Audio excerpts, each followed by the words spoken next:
সম্পর্কের ছোট একটি সমীকরণ বোঝাতে এক শিক্ষক তার শিক্ষার্থীদের একটি গল্প বলছিলেন।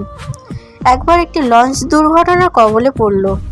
লঞ্চে থাকা এক দম্পতি অনেক কষ্টে একটা লাইফবোট পেল, কিন্তু স্বামী বুঝে ফেলেছিল ওই লাইফবোটে একজনের বেশি ওঠা সম্ভব নয়।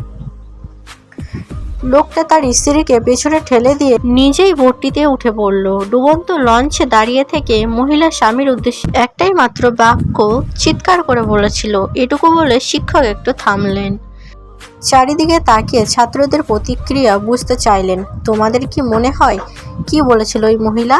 অধিকাংশ শিক্ষার্থীর জবাব দিল, তুমি একটা ইতর, আমি কি অন্ধই না ছিলাম? এত শিক্ষার্থীদের মধ্যে থেকে শিক্ষক খেয়াল করলেন একটি ছেলে প্রায় পুরোটা সময় ধরেই চুপ করে আছে। শিক্ষক তার মতামত জানার আগ্রহ প্রকাশ করলেন। সে বলল, স্যার, আমার মনে হয় মহিলাটি বলেছিল আমাদের সন্তানের যত্ন নিয়ে ওকে দেখে রেখো। ছেলেটির ভিন্ন ও সঠিক জবাবে বিস্মিত হয়ে শিক্ষক জিজ্ঞাসা করলেন, তুমি মনে হয় এই গল্পটা আগে শুনেছ, তাই না?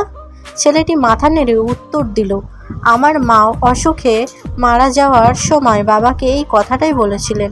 শিক্ষক একমত হলেন এবং বললেন, তুমিই সঠিক। দুর্ঘটনায় পড়া লঞ্চটি ডুবে গেল এবং বাড়ি ফিরে লোকটি একাকী মেয়েকে যত্ন করে বড় করলেন। লোকটি মারা যাওয়ার বেশ কয়েক বছর পরে তাদের মেয়ে বাবার একটি ডায়েরি পেল। সেই ডায়েরির মাধ্যমে জানতে পারল লঞ্চ যাত্রায় যাওয়ার আগে তার মায়ের দুরারোগ্য ব্যাধি ধরা পড়েছিল।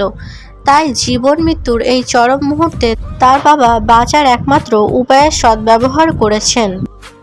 ডায়েরিতে তার বাবা লিখেছেন, আমারও তোমার সাথে সাগরে হারিয়ে যেতে ইচ্ছে হয়েছিল, কিন্তু শুধু মেয়ের কথা চিন্তা করে তোমাকে একাই সাগরতলে চিরদিনের জন্য বিদায় দিয়ে আসতে হয়েছিল। গল্প শেষ হওয়ার পর ক্লাসে পিনপতন নীরবতা। শিক্ষক বললেন, তোমরা কি গল্পের শিক্ষাটা বুঝতে পেরেছ?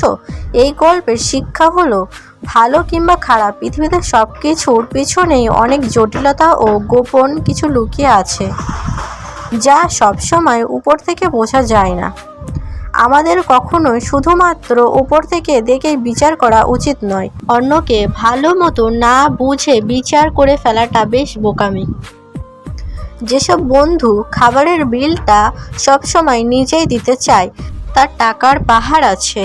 এর কারণ সে বন্ধু টাকার চেয়ে বন্ধুত্বকে বড় করে দেখে।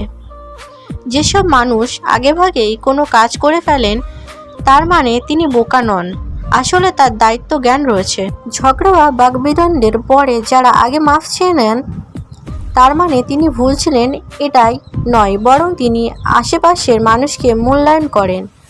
আপনাকে সবসময় যে বা যারা সাহায্য করতে চায়, বিনিময়ে তিনি বা তারা আপনার কাছে কোনো কিছু আশা করেন না, বরং একজন প্রকৃত বন্ধু বলে মনে করেন।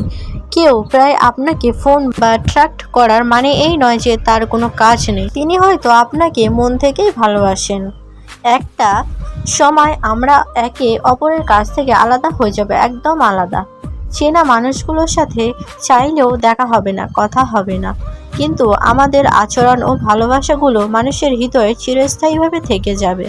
কেউ না কেউ আপনাকে মনে করবে এবং বলবে, এই মানুষটার সাথেই জীবনের কিছু সুন্দর ও সেরা সময় অতিবাহিত করেছি।